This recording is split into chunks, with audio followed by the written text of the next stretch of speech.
আপনারা দেখছেন কে কে টিভি বাসন্তী। আজকের শীর্ষক আলোচনায় আমি আব্দুল মোমেন লস্কর। আলোচ্য বিষয় মেনোরেজিয়া ও মেটোরেজিয়া রোগে হোমিওপ্যাথি ঔষধ আর্জেন্টাম নাইটিকামের ব্যবহার।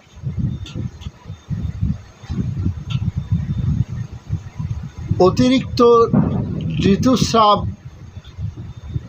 এবং রজস্রাব রোগে হোমিওপ্যাথি ঔষধ আর্জেন্টাম নাইটিকামের ব্যবহার।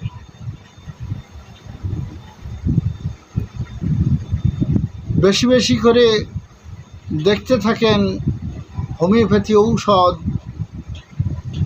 ব্যবহার করতে হলে প্রয়োগ লক্ষণ ব্যতীত কখনো ব্যবহার করা যায় না বা হয় না।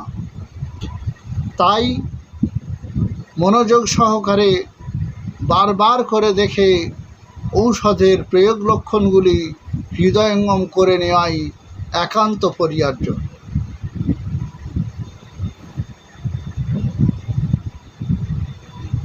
সাবস্ক্রাইব করে সাথে থাকুন। অনুভূতির আলোচনার অনুভূতি জানাতে লাইক ও কমেন্ট করুন।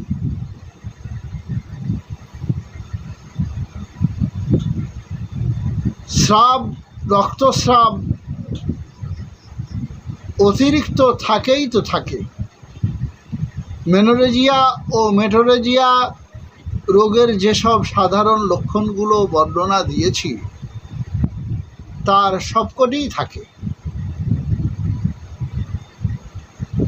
যেটা আসল প্রয়োগ ক্ষেত্রে ব্যবহার হয়, অর্থাৎ আর্জেন্টাম নাইটিকামের জন্য ব্যবহারিক প্রয়োজনীয় লক্ষণ, সেটা হলো মুক্ত বাতাসে ভালো থাকে, ঠান্ডা বাতাসে ভালো থাকে, সব সময় ভবিষ্যতে কিছু দুর্ঘটনা যদি ঘটে যায়, অঘটন যদি ঘটে যায়, এইভাবে রক্তস্রাব হতে হতে হঠাৎ মরে যেতে পারি, এইভাবে রক্তস্রাব হতে হতে যদি আরও বেশি হয় তাহলে কি ঘটতে পারে।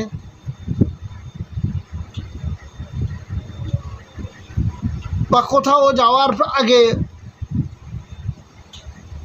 ভালো করে পরিপাটি হয়ে নিতে হবে, মলমূত্র ত্যাগ করে নিতে হবে, নচেৎ রাস্তায় গিয়ে যদি পায়খানার বেগ পায় তাহলে কি হবে। এই ধরনের ঘটনা ঘটার ভয়ে সব সময় তৎপরতা থাকে। মনে করুন ট্রেনে করে যেতে হবে,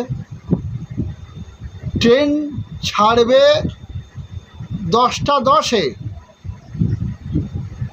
9টার সময় গিয়ে স্টেশনে বসে আছে, যদি ট্রেন ছেড়ে যায়। এই ধরনের রুগীদের জন্য আর্জেন্টাম নাইটিকাম ভালো ঔষধ।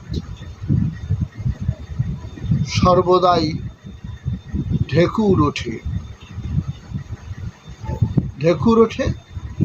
ঢেকুরে উপশম থাকে, ভালো থাকে। আজকের এ পর্যন্ত।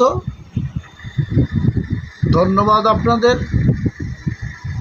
দেখতে থাকুন, সাথে থাকুন, সাবস্ক্রাইব করুন।